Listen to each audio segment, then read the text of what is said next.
The next day, after school, Mary Lou went to see Mrs. Piggle Wiggle.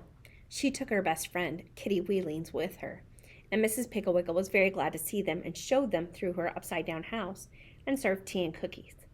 Kitty said, her mouth full of cookie, "My worst trouble is bed making. I just cannot get them smooth. I'd much rather wash dishes like Mary Lou, but Mother won't let me change with my sister Sally, who washes the dishes, until I've learned to make beds properly.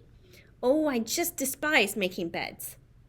Mrs. Piggle Wiggle poured herself another cup of tea and gave a saucer of cream to Lightfoot and 4 cookies to Wag, and then said, "If you think you have a hard time making beds, Kitty, imagine how hard it is for me.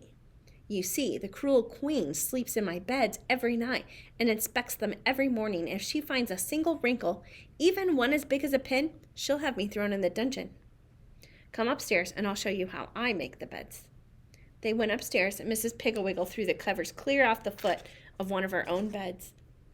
Then she had Kitty help her make it, and when they were finished, it was as smooth as the floor. No wrinkles. Mrs. Piggle Wiggle said, "The secret is to throw the covers way back. You simply cannot smooth up a bed, because if you do, there might be a wrinkle down by the foot, and of course the cruel queen will find it, and then down into the dungeon." Mrs. Piggle Wiggle took the bed all apart again and then said, "Now, Kitty, you and Mary Lou make the bed while I'll tell the cruel queen that you are ready for inspection." She went into the closet and shut the door. When she came out, just as Kitty and Mary Lou finished the bed, she was no longer Mrs. Piggle Wiggle, but the cruel, haughty, cruel queen. On her head she wore a glittering jeweled crown. Her hair hung down in deep waves, and around her shoulders she had a purple fur-trimmed robe, and on her face she wore a smile so cruel it made Kitty's teeth chatter. She stalked over to the bed and lay down. With her gold slippers she felt to the bottom of the bed. With her ringed fingers she felt the top and the sides. She stood up, and with her scepter she pulled back the spread to see if the pillows were wrinkled. Everything was perfect. The cruel queen's face became convulsed with fury. She yelled, "Not a wrinkle! Not a single lump! I am furious! But never fear, my little people.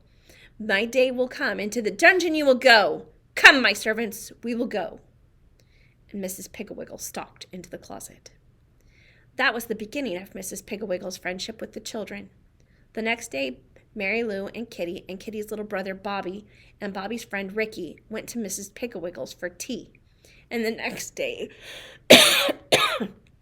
they came and each brought someone else. And pretty soon, there's Mrs. Piggle Wiggle. I'm sorry, the cruel queen. And pretty soon, every single child in town had been or was going to Mrs. Piggle Wiggle's house. She showed Bobby how to sneak out and get the fireplace logs without being caught by the Indians. She showed Ricky how a lawnmower is really a magic machine that mows down the enemy millions and billions at a time. She taught Max how to take out the ashes without making a sound and without leaving a trace, to show the train robbers who were on his trail that he and the sheriff had camped out there that night. Mrs. Piggle Wiggle certainly knew how to make work fun, and she also knew that there were certain kinds of work that children love to do, even though they do not know how very well, like painting and ironing and cooking and carpentry.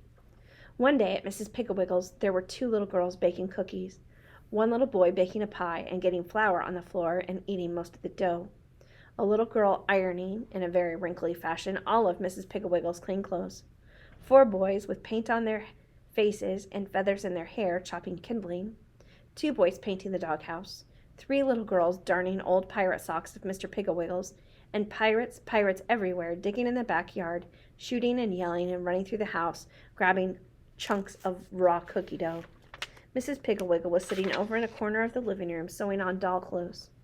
She was wearing the jeweled crown, and Kitty Wheeling was standing beside her throne, which was a chair with a tablecloth draped over it, dipping her hairbrush in a glass of water and making Mrs. Piggle Wiggle's hair into long, wet curls. Kitty said, "Your Highness, shall I use the gold or the silver hairpins?"